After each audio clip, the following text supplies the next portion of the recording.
Hi. Welcome back to the story corner. Thanks for stopping by. Oh, I look rough today. Oh my goodness. You'd think that I would just make this effort to go look in the mirror before I do these, but I always just come running in from whatever I'm doing and plop down however I look. So that's one thing is whatever's going on, it's real. So I'll show off a couple of things that I've made. There's a link to my store, and not everything I show. In fact, most of the stuff I'm showing you isn't in my store because I have so much stuff, and I only have like 200 items in my store and about probably 600 things that I've made. Like a lot. I was trying to show this off last night, but Caden was being so so helpful and doing this exactly what he's doing. Hey. Oh, be sweet. Look, I'm showing it off. See? Oh, there went my light. Okay, well, whoops. But I'm going to try showing it again, see if I can show it better. Oh, my goodness. There we go. So it's got real flowers in it, the real dried flowers. And then it's hanging in the little gold loop. So it's separate, but it's inside of it. It's really cute. I love it. I love the real flowers. And then I've done several of these feather earrings, and people who love them really love feathers. They're kind of bigger for like something a little bit bigger. Now these, I was kind of trying something. So on the front side, they're almost, I don't even know what the word is, dim, but on the back, they're super sparkly. So I know some people might actually prefer the super sparkly side. So, you could actually just flip them around if you wanted and wear them however you wanted. But they're really cute. I've sold quite a few of the feather earrings. People like them. Anyway, okay. So now we'll go on to the question of the day. Every day, what did you have for dinner? Or what are you going to have for dinner if you haven't had dinner yet? We had salmon. We tried to have it often. Just grilled salmon and then butter baked rice with steamed broccoli and cauliflower and cheese sauce. It was really, really good. We did for dessert. I just had fruit and a little bit of a fruit dip that we just dipped it in. We had some cherries. We got cherries and raspberries and apples. Maybe. Anyway, it was good. It was yum. The salmon was frozen, not fresh, so it's not as good, but that's what we could get. So. Oh, you're such a helper. Let me turn this so you can see him because he is kind of adorable. Kind of the star of the show. Huh? Yeah. Hi. You're so sweet. Okay. Understood Betsy, Chapter 5. A little bit of a recap. So poor little Betsy, who has been helicopter parented by her aunt and cousin her whole life, has gone to stay with the Putneys, and they give her jobs to do, and they just said, okay, go to school, see you, bye. It's, go up the road, it's up there. And she's terrified. She feels so picked on because she's always been tended through everything. It's such a new experience for her. But so she just got to the school. So she's terrified, but she's there, and then she finds out they're all just as scared of her as she is of them. So there's an experience. Okay, Chapter 5. What grade is Betsy? After the singing, the teacher gave Elizabeth Ann a pile of schoolbooks, some paper, some pencils, and a pen, and told her to set her desk in order. There were more initials carved inside, another big HP with a little AP under it. What a lot of children must have sat there, thought the little girl as she arranged her books and papers.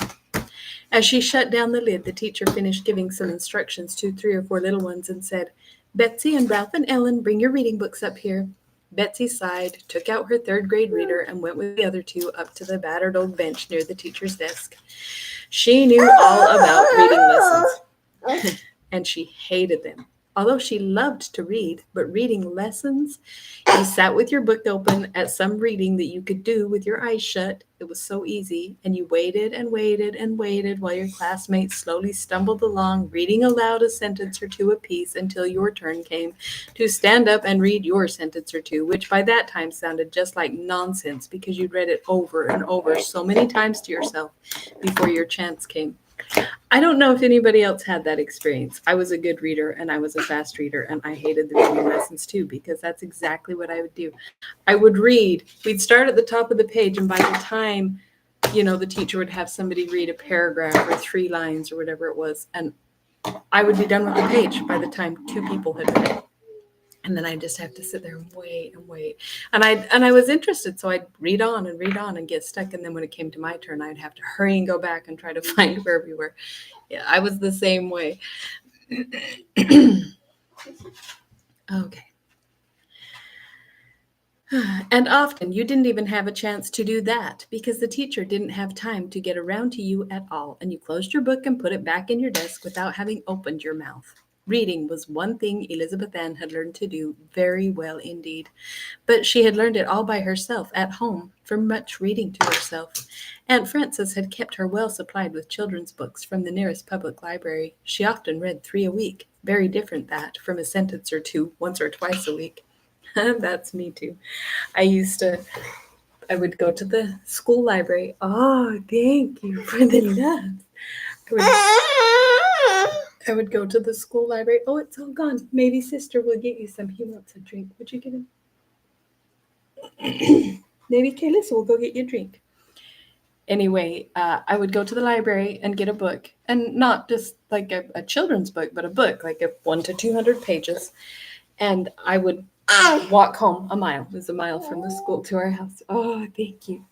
And I would read as I walked home. And then when I got home, if you had homework, I'd do my homework, and I had my job to do every night, whether it was, washing the dishes or sweeping the floors or whatever it was I was doing. And just, the stuff that we had to do at home. I had a bathroom to clean every day. And so I did my jobs, and we had dinner and all that stuff. And then I would read some before I went to bed. And then I'd read because I was really fast when I was in school. So every time I finished my lesson and was waiting for everybody else to get done, I'd read. By the end of the day, I would have finished the book, and I would go back to the library, return it, and get another one. And I would read 5 books through the week, and then I'd get 3 books for the weekend.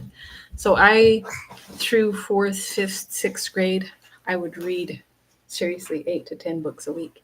I loved to read. Obviously, I still do. Here I am reading. I'm a reader. And I read so much faster in my mind when I'm talking that I stumble over the words sometimes because I'm always so far ahead in my mind than I am with my mouth. I cannot talk as fast as I can read. Anyway, sorry. Little interesting fact there.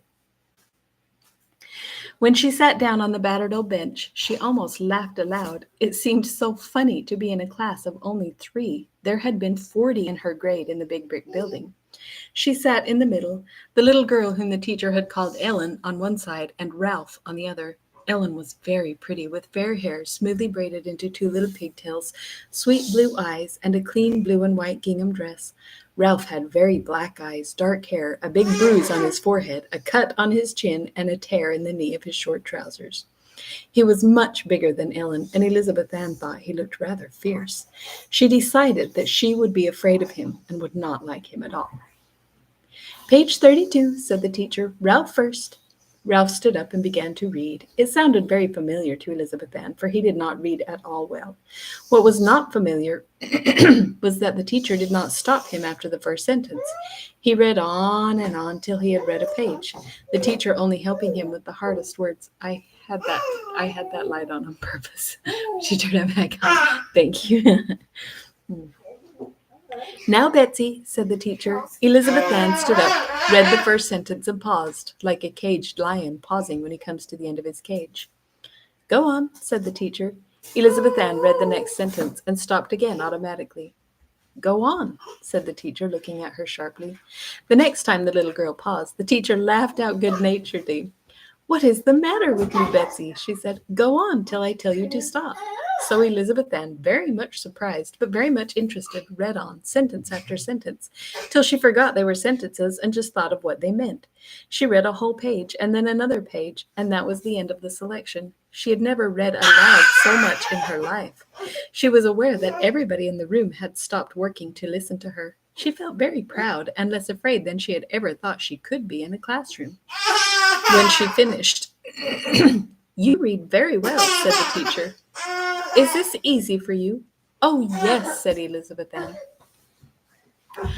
"I guess then that you'd better not stay in this class," said the teacher. She took a book out of her desk. "See if you can read that." Elizabeth Ann began in her usual school reading style, very slow and monotonous, but this didn't seem like a reader at all. It was poetry, full of hard words that were fun to try to pronounce, and it was all about an old woman who would hang out an American flag even though the town was full of rebel soldiers. She read faster and faster, getting more and more excited, till she broke out with "Halt!" in such a loud, spirited voice that the sound of it startled her and made her stop, fearing that she would be laughed at. But nobody laughed. They were all listening very eagerly, even the little ones with their eyes turned toward her. "You might as well go on and let us see how it came out," said the teacher, and Betsy finished triumphantly. "Well," said the teacher, "there's no sense in your reading along in the third reader. After this you'll recite out of the seventh reader with Frank and Harry and Stashie." Elizabeth Ann could not believe her ears. To be jumped 4 grades in that casual way. It wasn't possible. She at once thought, however, of something that would prevent it entirely, and while Ellen was reading her page in a slow, careful little voice, Elizabeth Ann was feeling miserably that she must explain to the teacher why she couldn't read with the seventh-grade children. Oh, how she wished she could. When they stood up to go back to their seats, she hesitated, hung her head, and looked very unhappy. "Did you want to say something to me?" asked the teacher, pausing with a bit of chalk in her hand. The little girl went up to her desk and said what she knew it was her duty to confess. "I can't be allowed to read in the seventh reader. I don't write a bit well, and I never get the mental number work right. I couldn't do anything with seventh-grade arithmetic." The teacher looked a little blank and said, "I didn't say anything about your number work. I don't know anything about it. You haven't recited yet." She turned away and began to write a list of words on the board. "Betsy, Ralph, and Helen study their spelling," she said. "You little ones come up for your reading." 2 little boys and 2 little girls came forward as Elizabeth Ann began to con over the words on the board. At first she found she was listening to the little chirping voices as the children straggled with their reading instead of studying doubt, travel, cheese, and the other words in her lesson. But she put her hands over her ears and her mind on her spelling. She wanted to make a good impression with that lesson. After a while, when she was sure she could spell them all correctly, she began to listen and look around her. She always got her spelling in less time than was allowed the class, and usually sat idle, looking out of the window until that study period was over. But now, the moment she stopped staring at the board and moving her lips as she spelled to herself, the teacher said, just as though she had been watching her every minute instead of conducting a class, "Betsy, have you learned your spelling?" "Yes, ma'am, I think so," said Elizabeth Ann, wondering very much why she was asked. "That's fine," said the teacher. "I wish you'd take little Molly over in that corner and help her with the reading. She's getting on so much better than the rest of the class that I hate to have her lose her time. Just hear her read the rest of her little story, will you? And don't help her unless she's really stuck." Elizabeth Ann was startled by this request, which was unheard of in her experience. She was very uncertain of herself as she sat down on a low chair in the corner of the schoolroom, away from the desks, with the little child leaning on her knee, and yet she was not exactly afraid either, because Molly was such a shy little roly-poly thing with her crop of yellow curls and her bright blue eyes, very serious as she looked hard at the book and began, "Once there was a rat. It was a fat rat." No, it was impossible to be frightened of such a funny little girl who peered so earnestly into the older child's face to make sure she was doing her lesson right. Elizabeth Ann had never had anything to do with children younger than herself, and she felt very pleased and important to have anybody look up to her. She put her arm around Molly's square, warm, fat little body and gave her a squeeze. Molly snuggled up closer, and the 2 children put their heads together over the printed page, Elizabeth Ann correcting Molly very gently indeed when she made a mistake. "Oh, I love you." and waiting patiently when she hesitated. She had so fresh in her mind her own suffering from quick, nervous corrections that she took the greatest pleasure in speaking quietly and not interrupting the little girl more than was necessary. It was fun to teach, lots of fun. She was surprised when the teacher said, "Well, Betsy, how did Molly do?" "Oh, is the time up?" said Elizabeth Ann. "Why, she does beautifully, I think, for such a little thing." "Do you suppose," said the teacher thoughtfully, just as though Betsy were a grown-up person, "do you suppose she could go into the second reader with Eliza? There's no use keeping her in the first if she's ready to go on." Elizabeth Ann's head whirled with this second light-handed juggling with the sacred distinction between the grades. In the big brick schoolhouse, nobody ever went into another grade except at the beginning of a new year, after you'd passed a lot of examinations. She had not known that anybody could do anything else.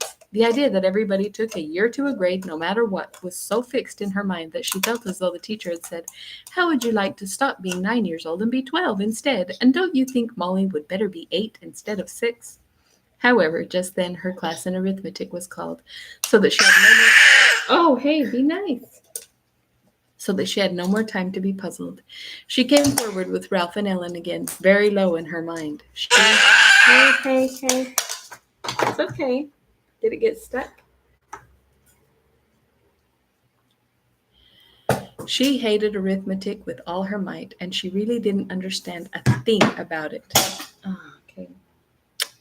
By long experience, she had learned to read her teachers' faces very accurately, and she guessed by their expression whether the answer she gave was the right one. And that was the only way she could tell. You never heard of any other child who did that, did you? They had mental arithmetic, of course. Elizabeth, hey, no. No, I need that. Nope. No, don't. Here, let's close it. There we go. They had mental arithmetic, of course. Elizabeth Ann thought it just her luck. And of course, it was those hateful 8s and 7s. And of course, right away, poor Betsy got the one she hated most. 7 times 8. She never knew that one. She said dispiritedly that it was 54, remembering vaguely that it was somewhere in the 50s. Ralph burst out scornfully, 56. And the teacher, as if she wanted to take him down for showing on, pounced on him with 9 times 8. He answered without drawing breath, 72. Elizabeth Ann shuddered at his accuracy. Ellen, too, rose to the occasion when she got 6 times 7, which Elizabeth Ann could sometimes remember and sometimes not. And then, oh, horrors, it was her turn again. Her turn had never before come more than twice during a mental arithmetic lesson. She was so startled by the swiftness with which the question went around that she balked on 6 times 6, which she knew perfectly, and before she could recover, Ralph had answered and had rattled out 108 in answer to 9 times 12. And then Ellen slapped down an 84 on top of 7 times 12. Good gracious! Who would have guessed from the way they read that they could do their tables like this? She herself missed on 7 times 7 and was ready to cry. After this, the teacher didn't call on her at all, but showered questions down on the other two, who sent the answers back with sickening speed. Oh my goodness. Hey, don't write on that. Look at this. Without the pen, wrote all over my hand. Little pumpkin. How'd you get the lid off? Where is the lid? Here, you can take this one. You can't take that one. You're writing on stuff. Nope, trade. Thank you. Oh, you're such a monkey. That's a handful. What's it do?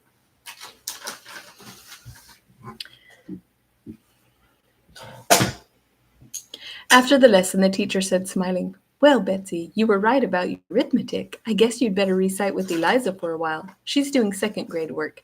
I shouldn't be surprised if after a good review with her, you'd be able to go on with the third grade work." Elizabeth Ann fell back on the bench with her mouth open. She felt really dizzy. What crazy things the teacher said.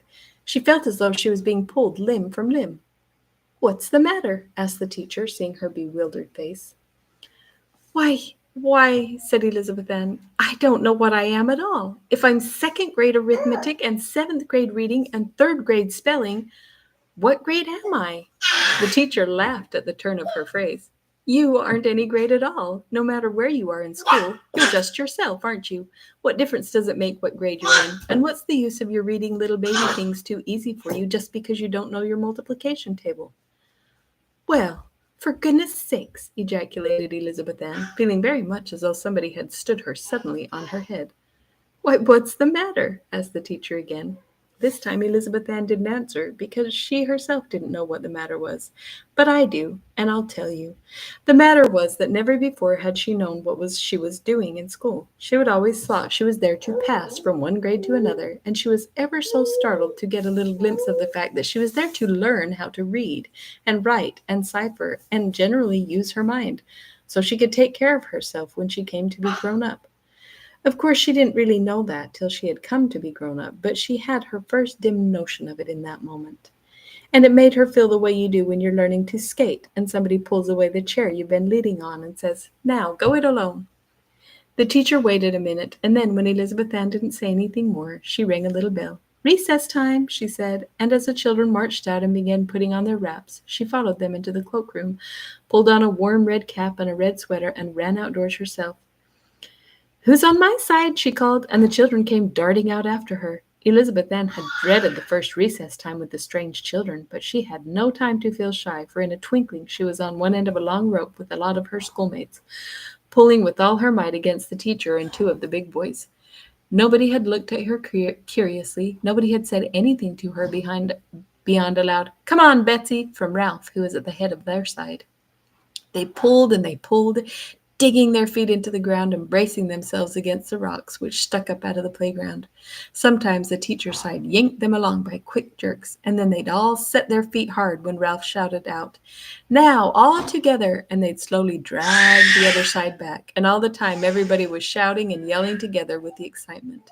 Betsy was screaming too, and when a wagon passing by stopped and a big broad-shouldered farmer jumped down laughing, put the end of the rope over his shoulder, and just walked off with the whole lot of them till he had pulled them clear off their feet, Elizabeth Ann found herself rolling over and over with the breathless, squirming mass of children, her shrill laughter rising even above the shouts of merriment of the others. She laughed so she could hardly get up on her feet again. It was such an unexpected ending to the contest. The big farmer was laughing too. "You ain't so smart as you think you are you?" he jeered at them good-naturedly. Then he started yelling, "Whoa there!" to his horses, which had begun to walk on. He had to run after them with all his might. He's so sad. And just climbed into the back of the wagon and grabbed the reins the very moment they broke into a trot. The children laughed, and Ralph shouted after him, "Hi there, Uncle Nate! Who's not so smart as he thinks he is now?" He turned to the little girls near him. "They most got away from him that time," he said. "He's awful foolish about leaving them standing while he's funning or something. He thinks he's awful funny anyhow. Some day they'll run away on him, and then where'll he be?" Elizabeth Ann was thinking to herself that this was one of the queerest things that had happened to her in this queer place. Never once had any grown-up passing the playground of the big brick building dreamed of such a thing as stopping for a minute to play. They never even looked at the children, any more than if they were in another world. In fact, she had felt the school was in another world. "Ralph, it's your turn to get the water," said the teacher, handing him a pail. "Want to go along?" said Ralph gruffly to Ellen and Betsy. He led the way, and the little girls walked after him. Now that she was out of a crowd, Elizabeth Ann felt her shyness come down on her like a black cloud, drying up her mouth and turning her hands and feet cold as ice. Into one of these cold hands she felt small warm fingers slide. She looked down, and there was little Molly trotting by her side, turning her blue eyes up trustfully. "Teacher says I can go with you if you'll take care of me," she said. "She never lets us first graders go without somebody bigger to help us over the log." As she spoke, they came to a small, clear, swift brook, crossed by a big white birch log. Elizabeth Ann was horribly afraid to set foot on it, but with little Molly's hand holding tightly to hers, she was ashamed to say she was afraid. Ralph skipped across, swinging the pail to show how easy it was for him. Slowly, and then, oh, don't you wish Aunt Frances could have been there? Betsy shut her teeth together hard, put Molly ahead of her, took her hand, and started across. As a matter of fact, Molly went along as sure-footed as a little goat, having done it 100 times, and it was she who steadied Elizabeth Ann. But nobody knew this, Molly least of all. Ralph took a drink out of a tin cup standing on a stump nearby, dipped the pail into a deep, clear pool, and started back to the school. Ellen took a drink and offered the cup to Betsy, very shyly, without looking up. After they had all three had a drink, they stood there for a moment, much embarrassed. Then Ellen said in a very small voice, "Do you like dolls with yellow hair the best?" Now it happened that Elizabeth Ann had a very positive conviction on this point, which she had never spoken of, because Aunt Frances didn't really care about dolls. She only pretended to be company for her little niece. "No, I don't," answered the little girl emphatically. "I get just sick and tired of always seeing them with that old bright yellow hair. I like them to have brown hair, just the way most little girls really do." Ellen lifted her eyes and smiled radiantly. "Oh, so do I," she said, "and that lovely old doll your folks have has got brown hair. Will you let me play with her sometime?" "My folks?" said Elizabeth Ann blankly. "Why, yes, your Aunt Abigail and your Uncle Henry." "Have they got a doll?" said Betsy, thinking that this was the very climax of Putney queerness. "Oh my, yes," said Molly eagerly. "She's the one Mrs. Putney had when she was a little girl, and she's got the loveliest clothes. She's in the hair truck under the eaves in the attic. They let me take her down once when I was there with Mother, and Mother said she guessed now a little girl had come there to live, they'd let her have her down all the time. I'll bring mine over next Saturday if you want me to. Mine's got yellow hair, but she's real pretty anyhow. If Father's going to mill that day, he can leave me there for the morning." That is the end of chapter 5. Oh, no, it isn't. That's weird. It looked like it was the end of the page. It was blank halfway down, but this isn't chapter 6. Never mind. There's a tiny bit more. Well, let me finish then.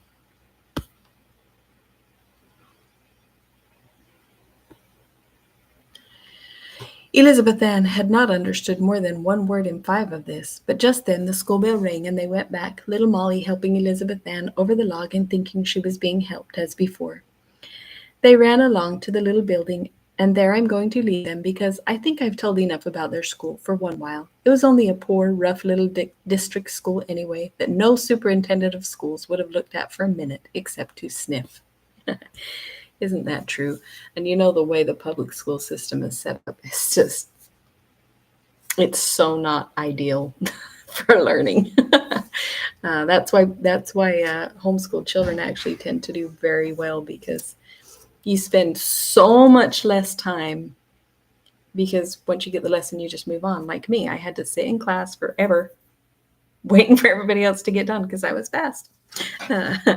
Anyway, thank you for stopping by. Thank you for coming to the Story Corner, and we'll see you tomorrow. Make sure you leave a like on the video, subscribe, tell your friends, whatever. It'd be kind of fun if I could grow my channel a little bit and have a little bit of a following. It would actually be fun. You can, actually monetize eventually if you do well. So that'd be great. That's not really why I'm doing this, though. I just wanted to spend some time with my children that are so far away. So love you all. Miss you. And we'll see you tomorrow, hopefully. And we'll Story Corner. Good night.